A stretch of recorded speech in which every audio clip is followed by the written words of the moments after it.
50 نکته مهم برای تربیت فرزندان.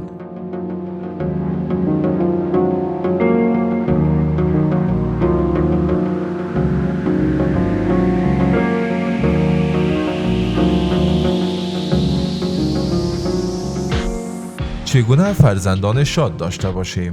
شماره 11. الگوی شایسته برای فرزندانتان باشید. کودکان با نگاه کردن به رفتار پدر و مادر از آنها می آموزند. اینکه الگوی رفتار مناسب، محترمانه و خوب باشید خیلی بهتر جواب می دهد تا اینکه بخواهید آنها را با حرفهایتان تربیت کنید.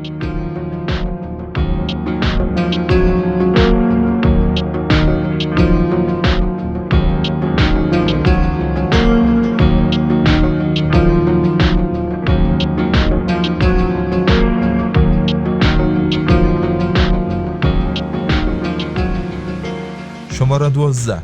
وقتی مرتکب خطایی شدید به آن اعتراف کنید. این روش بهترین راه است که به بچه ها نشان می دهد چطور و چه وقت باید عذرخواهی کنند.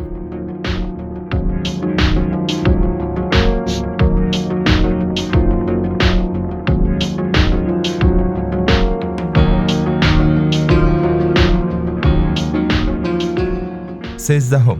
در روش زندگیتان کم بیشتر مراقب محیط زیست باشید. به فرزندانتان نشان دهید که چقدر آسان می تواند رفتار بهتر در قبال محیط زیست داشته باشد. کمتر زباله تولید کنید. مواد را برای بازیافت جدا کنید. از وسایل دور ریختنی به نحو تازه استفاده کنید. در مقابل حیوانات و گیاهان اطراف خود مسئولیت نشان دهید. حتی می توانید زباله های به جای مانده از دیگران در طبیعت را با کمک فرزندتان جمع کنید.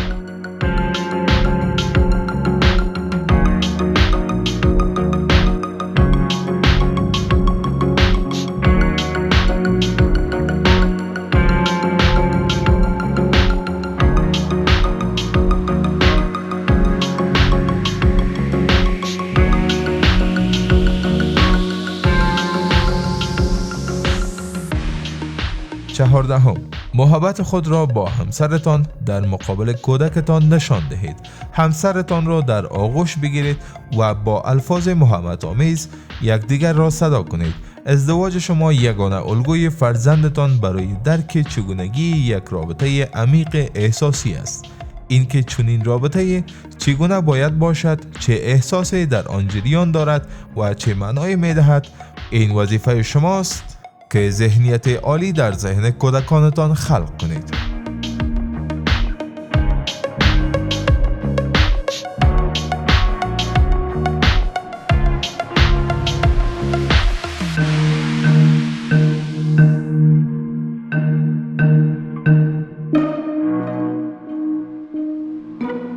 پانزدهم.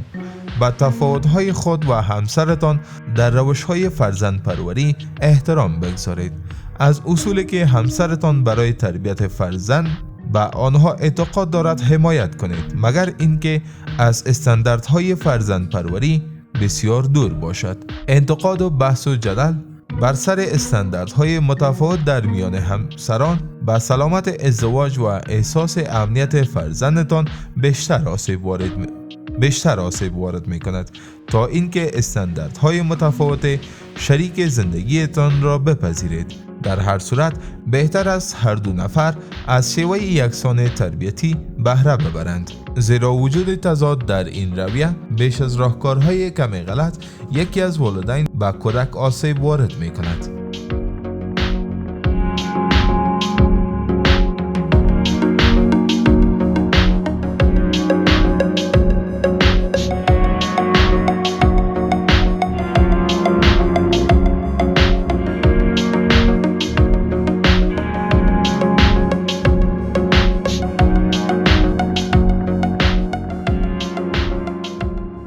شانزدهم.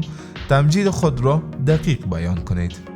به جای اینکه عبارت کلی تو عالی هستی را به کار ببرید، در این مورد صحبت کنید که او دقیقاً چه کار انجام داده که شایسته بازخورد مثبت شما شده است.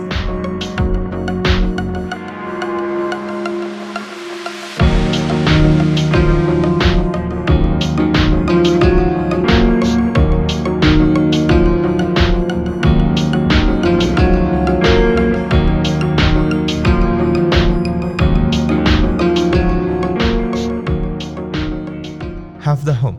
رضایت خود را از کارهای خوب فرزندتان به او نشان دهید. وقتی متوجه کار مثبت یا سودمند فرزندتان شدید، به او بفهمانید که چه احساسی دارید. بیان احساس خوبتان به او راه عالی برای تقویت رفتارهای خوب است و احتمال اینکه آن کارها را تکرار کند بالا میبرد.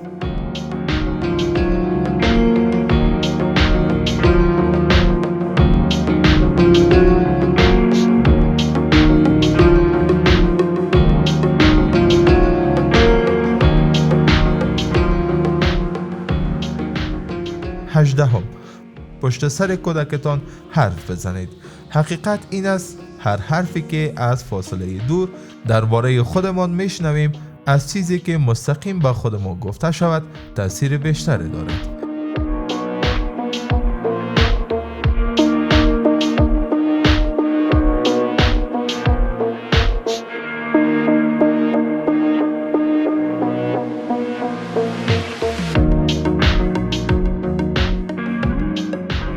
نوزدهم، به خودتان استراحت بدهید.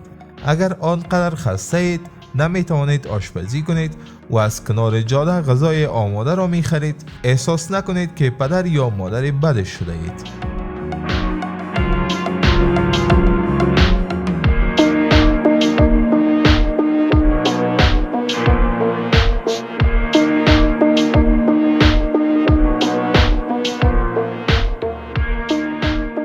بیستم، به حس ششم مادرانه خود اعتماد کنید.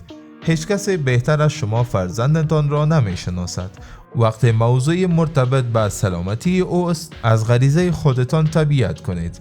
اگر حدس میزنید فرزندتان مشکلی دارد، به احتمال زیاد حق با شما است.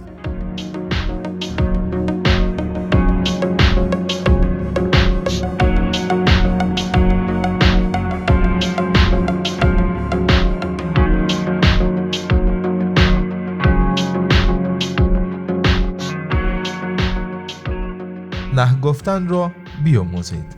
در برابر اشتیاق بر عهده گرفتن مسئولیت‌های اضافی در محل کار یا قهرمان شدن در انجام کارهای داوطلبانه مکتب فرزندانتان مقاومت کنید و بدانید هیچ وقت از زمان بیشتری که با فرزندانتان گذرانده اید پشیمان نمی‌شوید.